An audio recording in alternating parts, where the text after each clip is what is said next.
Hey everybody, I'm Graeme Boyd, Xbox Live's AC Bongos, and one of the things I'm most excited about the Xbox One is this incredible new Xbox One controller. So I came here to the Xbox Design Studio to speak to someone who can tell me all about it. It's Quintin Morris. How are you, Quintin? I'm doing really well. Good. Tell me about your role on the Xbox One controller. So I'm a senior product designer with the Xbox design team, and I was the lead on the Xbox One controller project. Excellent. So just the man to talk to. I want to talk to you about three things, right? Precision, comfort, and realism. Core gamers know there's a lot of different ways you hold the controller. You know, as a first-person shooter guy, I'm really about how fast can I pull this trigger? You know, how fast can I hit this bumper to active reload? Having those experiences, you understand kind of what's important to a core gamer and what's really going to influence their gameplay. This sits in the hand better, right? There's some changes here that then give you a better range of motion, right? Which is going to improve your gameplay. First off, the battery now exists inside the body of the controller, which was technologically a very difficult thing to do.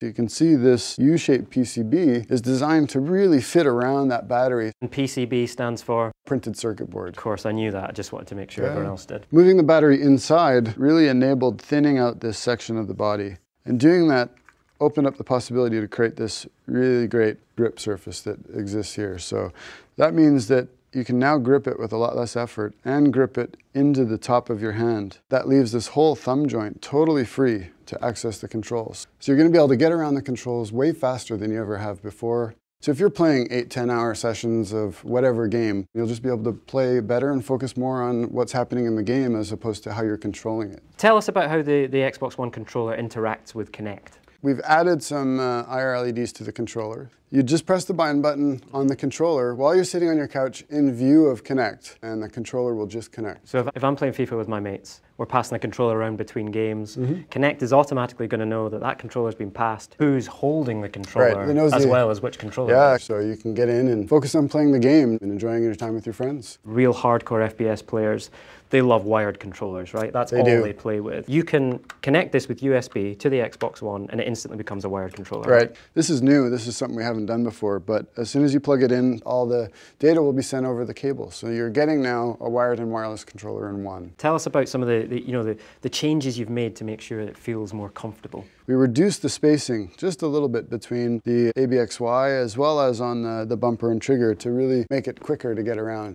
Using this controller, without changing the way you game, you'll be a faster, better gamer. And there's changes to the controllers to make your gameplay experience more realistic. The triggers have an exciting new feature we call impulse triggers. They're rumble motors that exist inside of the trigger itself. It offers haptic feedback to the tip of your finger, which is the most sensitive part of your hand.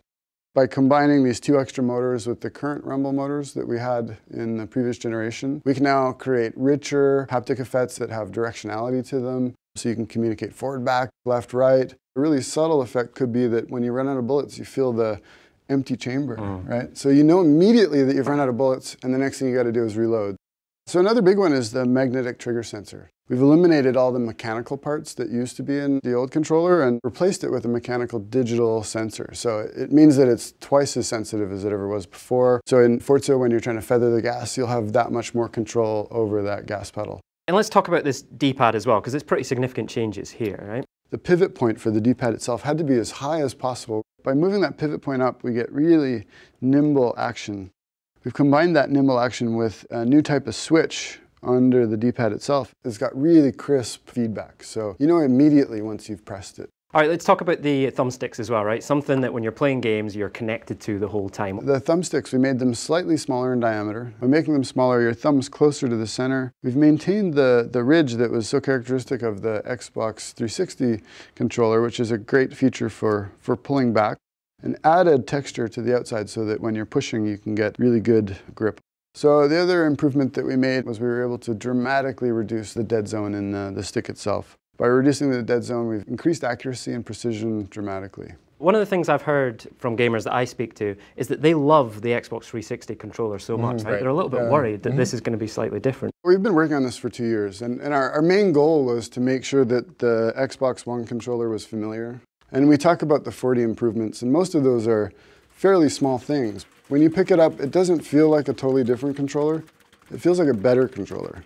Our design team is 30 people, and that includes human factors, ergonomists. Everybody plays games. All the people we recruited for all the studies are either just regular gamers or, competitive gamers or people that have just been playing games for decades. I mean, this was designed for gamers by gamers. Great. Well, Quintin, thank you so much for your time. Yeah. I think we've talked about it enough though, right? I want to get my hands on this controller and actually play some games. Yeah, let's do it.